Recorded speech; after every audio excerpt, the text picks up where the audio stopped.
LAPD and SWAT officers Jack Traven and Harry Temple get called to a high-rise in downtown LA.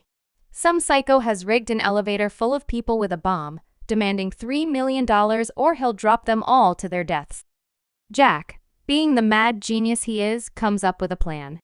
He hooks up a cable from a window-washing crane to hold the elevator in place. The bomber catches on and detonates the bomb anyway. But Jack's plan works long enough for everyone to get out alive.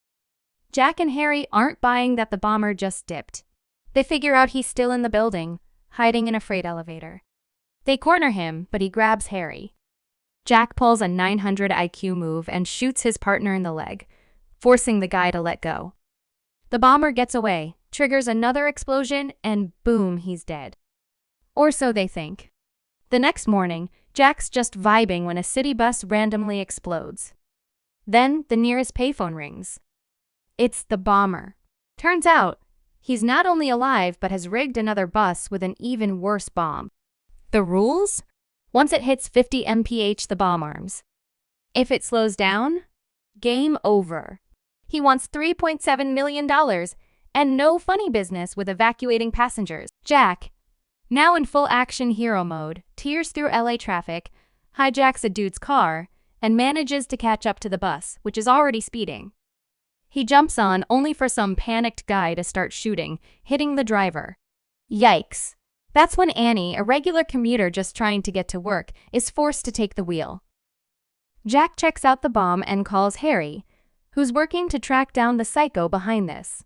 Meanwhile, the LAPD clears a path to the freeway, but the bomber makes it clear nobody's getting off. They try to sneak out the injured driver and he allows it.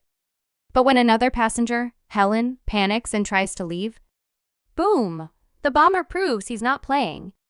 Things go from bad to worse when Jack finds out the freeway isn't finished. There's a giant gap ahead. His solution? Gun it. Everyone holds their breath as Annie floors it, and somehow, miraculously, the bus jumps the gap like it's a Fast and Furious movie. They land in one piece and make their way to LAX, where they can keep driving in circles without running into traffic. Meanwhile, Harry cracks the case. The bomber is Howard Payne, a bitter ex-bomb squad cop collecting disability checks. Harry and his team roll up to Payne's house, but he's 10 steps ahead. The second they breach the door, the whole place explodes. Harry's gone.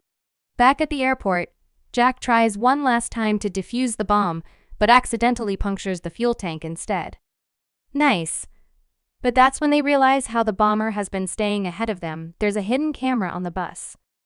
The LAPD loops the footage to make it look like nothing's changed, tricking Payne while secretly evacuating everyone.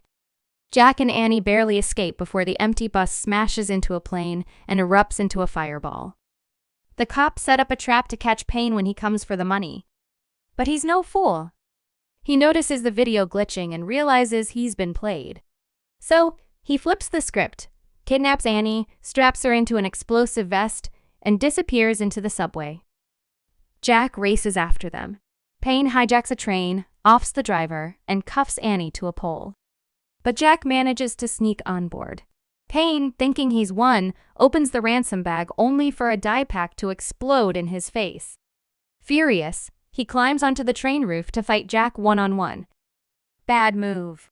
After a brutal struggle, Jack pushes him into the path of an overhead sign. Payne gets his head yeeted off.